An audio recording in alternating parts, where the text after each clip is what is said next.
bingkai sedekah Jumat, bagaimana kita supaya istiqomah.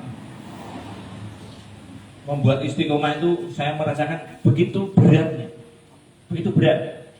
Alhamdulillah kita beraktivitas beramal soleh sedekah Jumat ini kurang lebih 3 atau 4 tahun. Alhamdulillah. Nah, bagaimana kita bisa meningkatkan keistiqomahan kita sampai akhir hayat kita? Salah satunya harus dibekali dengan ilmu, dengan pengetahuan. Nah, saat ini salah satunya adalah upaya kita untuk menjaga keistiqomahan kita. Karena istiqomah bisa dibangun, bisa dipupuk dengan ilmu. Dan alhamdulillah kita semua di sini berinteraksi dalam bingkai amal soleh, yaitu sedekah Jumat.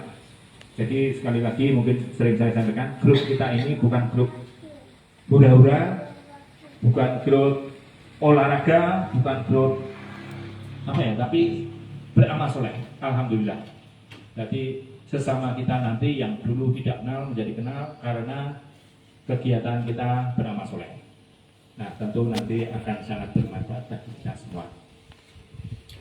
Bapak Ibu jamaah, rekan-rekan sedekah Jumat yang kita muliakan, yang saya cintai, kita diperintahkan oleh Rasulullah supaya mengaji. Kita tidak diperintahkan untuk pandai, tapi harus mengaji, mencari ilmu. Syukur-syukur menjadi orang pandai. Tapi kalau lihat usia kita, mungkin rata-rata di sini mungkin sudah 40 lebih. Mau mengaji itu rasanya sulit sekali. Mau mengaji sudah sangat sulit. Kita terkejar urusan dunia, urusan cari kerjaan, cari uang, cari rezeki, mengurus keluarga, mengurus anak dan lain-lain, sehingga sangat sulit. Padahal Rasulullah memerintahkan kepada kita. Nah, kita mungkin kebetulan salah satu mungkin di sini sekalian saya ceritakan bagaimana saya membuat grup sedekah Jumat, renungan Jumat. Dulu awalnya adalah saya ngikut Ustadz As'ad ini, tapi berapa periode agak vakum itu. Nah, akhirnya banyak yang tanya, loh Pak, kalau tidak ada renungan Jumat lagi ya. Akhirnya saya memberanikan diri untuk mencari aja, mencontoh saja. Tapi banyak sekali hal-hal yang bisa saya pelajari dari komunitas di Nurul Islam. Salah satunya renungan Jumat yang tiap tahun saya kirim ke Bapak Ibu semua. Nah, salah satunya adalah Rasulullah itu bersabda kepada kita, menasihati kepada kita. Mungkin kita tadi sudah saya sampaikan bahwa kita diperintahkan kun aliman, jadilah orang yang berilmu. Tapi yang saya sampaikan tadi, kita sudah terlanjur tidak belajar Al-Quran, tidak belajar syariat. Kita mau belajar sudah terlalu terlambat. Tapi tidak terlambat, lebih baik terlambat, kita masih mengikuti. Nah, kalau kita tidak memang merasakan tidak menjadi seorang yang alim, tidak menjadi orang yang pandai, ya kita alim, kita belajar mengaji. Kita mengaji kadang-kadang karena kesibukan bekerja, bisnis, bertani dan lain-lain, kita juga tidak sempat. Pandai tidak, mengaji juga tidak sempat. Ya wis, tidak apa-apa. Rasulullah masih memberikan pada kita mustami'an. Nah, mustami'an kita dicontohkan, disuruh oleh Rasulullah yang suka mendengarkan ilmu. Tetapi sekali lagi, karena kesibukan kita mau mendengarkan ilmu, mendengar pengajian juga masih belum sempat. Nah, tuh. Ya, Rasulullah masih memberikan pilihan lagi. Au muhibban. Ya udahlah, kalau kamu yang alim, kamu menjadi seorang murid, ngaji juga belum bisa, kamu menjadi yang saya katakan tadi, menuntut ilmu juga tidak, orang yang mau mendengarkan ilmu juga belum bisa. Nah, Rasulullah masih memberi kesempatan kita menjadi au muhibban, orang yang suka. Nah, minimal seperti kalau saya lah, mungkin kalau Anda mungkin berbeda. Ya saya itu cuma senang saja mendengarkan. Di akhir pagi itu enak sekali. Akhir pagi itu yang dibawakan Ustadz ini, kita cuma mendengarkan saja. Entah mungkin 0,0 berapa persen kita bisa nyandar. Padahal kita sudah bawa Al-Quran yang membaca, bawa buku yang kita nyatet apa yang disampaikan, tapi masih sangat sudah terlalu tua, sudah terlalu banyak urusan kita.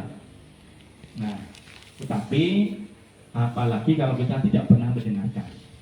Nah, minimal kita saat ini adalah menjadi orang yang muhibban, suka terhadap ilmu. Rasulullah menasihati pada kita, walam takun khamsan, janganlah menjadi yang kelima. Orang alim tidak, santri tidak, suka mendengarkan ilmu juga tidak, senang saja tidak. Berarti empat-empatnya tidak. Nah, itu celakalah kita. Nah, alhamdulillah Bapak Ibu yang saya hormati, minimal kita saat ini mengaji, minimal semoga kalau kita tidak bisa menjadi yang semua tadi, jangan menjadi yang kelima. Minimal kita tuh senanglah mendengarkan ilmu saja.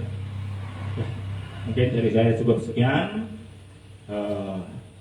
Sekali lagi terima kasih kepada Ustaz As'ad yang bersedia bisa meluangkan waktu, dan sekali lagi kepada rekan-rekan Sedekah Jumat ini adalah dalam rangka kita supaya bisa istiqomah untuk beramal soleh.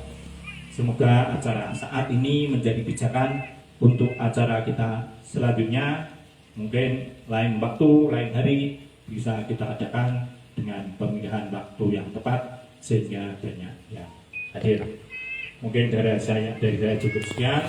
Terima kasih kepada Bu Hano yang sudah menyerahkan waktu-waktunya untuk acara ini, dan juga kepada rekan-rekan semua yang sudah bisa hadir dalam acara ini. Mungkin dari saya cukup sekian. Dari subhanallah wa asyhadu an la ilaha illa anta astaghfiruka wa atubu ilaik. Assalamualaikum warahmatullahi wabarakatuh. Waalaikumsalam warahmatullahi wabarakatuh. Terima kasih kepada Bapak Haji Jatriyanto yang sudah memberikan sambutan. Untuk acara selanjutnya adalah acara ini kepada Ustadz Muhammad As'ad. Kami persilakan.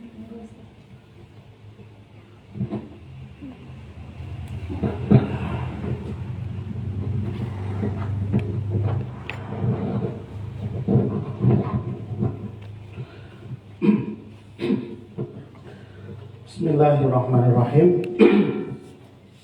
Assalamualaikum warahmatullahi wabarakatuh. Waalaikumsalam warahmatullahi wabarakatuh. Ngantuk mboten ibu-ibu? Berarti saya ngantuk kula nih berarti. Alhamdulillah. Alhamdulillahi wa kafa. Wassalatu wassalamu ala Sayyidina Mustafa Habibina Muhammadin sallallahu alaihi wasallam wa ala alihi wa ashabihi ajma'in min ahli siddi wal wafa. Amma ba'd. Yang saya hormati Bapak Haji Jatriyanto selaku koordinator di komunitas Sedekah Jumat, yang saya hormati Sahibul Bait Ibu tuan rumah, Ibu Arno. Terima kasih. Yang kula hormati para hadirin wal hadirat, para rawuh yang hadir pada kesempatan siang hari ini. Marilah senantiasa kita awali dengan memanjatkan puja dan puji syukur kehadirat Allah Subhanahu wa Ta'ala atas segala nikmat yang telah Allah berikan, Allah limpahkan kepada kita, sehingga kita diberikan kesempatan sekaligus juga kemauan untuk hadir di dalam majelis ilmu ini. Mudah-mudahan tanpa ada halangan suatu apa. Marilah kita lantunkan rasa syukur kita biqaulina alhamdulillahi rabbil Alamin. Salawat dan salam semoga senantiasa tercurahkan kepada Nabi kita Nabi Muhammad SAW yang senantiasa kita tunggu, kita nantikan syafaatnya, kita ikuti ajaran dan langkah-langkahnya, kita lanjutkan risalah dan sunnah-sunnah dan perjuangannya. Mudah-mudahan dengan cara itulah kita pantas untuk menjadi umatnya yang akan mendapatkan syafaatnya nanti di yaumul qiyamah. Amin amin Allahumma amin. Bapak dan Ibu yang dirahmati Allah Subhanahu wa Ta'ala, melanjutkan apa yang disampaikan oleh Bapak Haji Catur tadi. Saya sebenarnya memang juga sudah cukup lama berinteraksi, bergaul dengan sederek-sederek saking Ampel dan sekitarnya, Gadadsari dan sekitarnya. Kebetulan dulu santri-santrinya Bapak almarhum itu banyak juga yang dari Ampel. Ada yang waktu itu belum ada Gadadsari ya. Ada yang dari Kaligentong, mungkin Pirsa almarhum Ustaz Khalil, Bapak Mu'tasim, ada yang dari Purut Sewu, ada yang dari mana itu yang jujur itu, nah Daleman, ada yang dari Daleman, banyak sekali santri-santri yang di masa kecil saya, ya, itu saya berinteraksi dan sampai ketika saya diamanahi untuk melanjutkan pengajian beliau di Ahad pagi itu, alhamdulillah masih terus terjalin, termasuk saya kenal dengan Pak Haji Catur dan Ibu dan juga keluarganya, putra-putri beliau juga dulu sempat saya belajar bersama kami di Nurul Islam. Jadi secara jarak juga tidak jauh, ya. Nah, memang kalau pengajian yang tadi beliau sampaikan itu konon kabarnya bahkan sejak zaman mbah saya. Zaman mbah saya itu tahun 30-an. Tahun 30-an. Kemudian dilanjutkan bapak saya, kemudian saya diamanahi melanjutkan. Nah, sama dengan yang beliau sampaikan bahwa dari kebaikan-kebaikan yang ada di masyarakat inilah, dari pengajian, dari komunitas, kemudian baru mendirikan pesantren. Jadi bukan bikin pesantren yang tidak ada akarnya di masyarakat, tidak. Tapi memang nulis itu, kalau sekarang mungkin lebih dikenalnya nulis ya, atau Sabilul Khairat, itu lahirnya memang dari masyarakat. Masyarakat yang mengaji, masyarakat yang berinfak, bersedekah, masyarakat yang berkumpul, dan kemudian lahirlah pondok pesantren itu tahun 70-an. Kenapa 70-an? Karena memang lahirnya juga tidak. Jadi bapak itu cuma begini waktu itu. Wes, aku saiki niat mulang anak-anakku dewe begitu Pak Haji. Kemudian tetangga ikut, tetangga sana ikut, tetangga sana ikut. Jadi kalau dicari tanggal berdirinya memang tidak ada. Pokoknya 70-an waktu ini.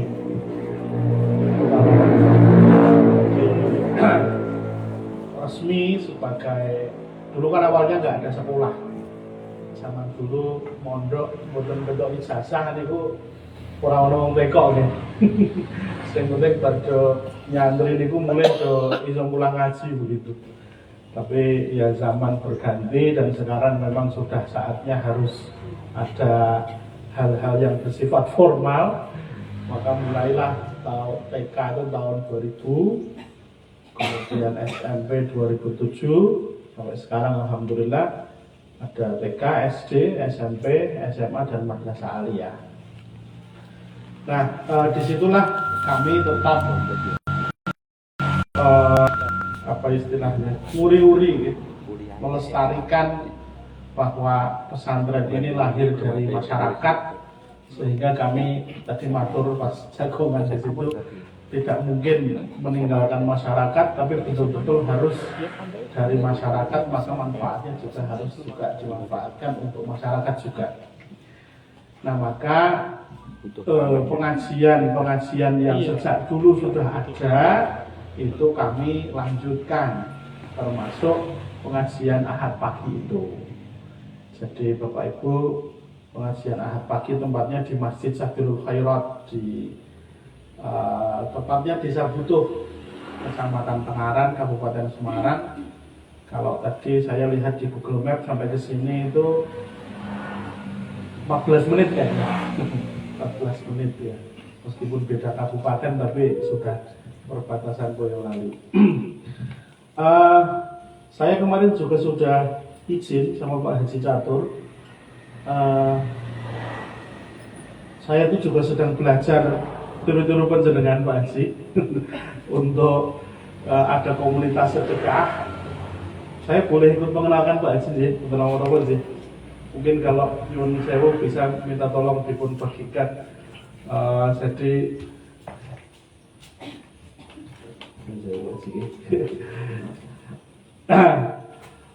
kami ini juga ada yang mirip dengan komunitas panjenengan, tapi lebih kepada program-program yang dilaksanakan atas nama pesantren. Jadi di pesantren kami memang juga ada lembaga zakat dan juga lembaga wakafnya. Nah, ini ada namanya program berkah akhir tahun. Ini akhir banget ini, guys. Ini tanggal berapa nih? 29 ya. Berarti tahun baru sudah menjelang.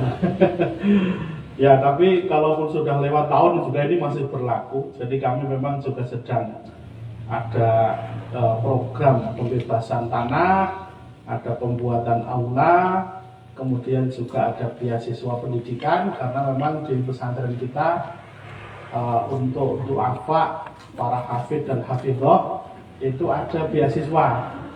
Jadi untuk hafid-hafidhoh itu memang kita beri diskon 50%. Demikian juga untuk duafa dan juga untuk aitam atau yatim.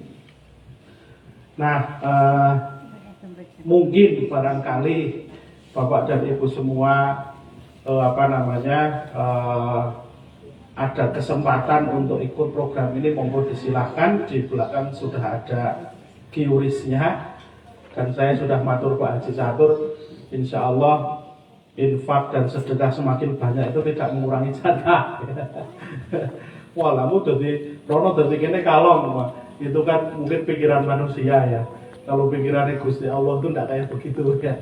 Allah Subhanahu wa Ta'ala itu membagikan rezeki itu tidak sama dengan perhitungan manusia, sehingga justru semakin banyak saluran-saluran udara rezeki kita, semakin sehat juga perputaran maupun sirkulasi keberkahan harta benda kita, yang juga efeknya kepada kehidupan kita. Itu ya. Nah, Demikian mungkin tambahan perkenalan ya.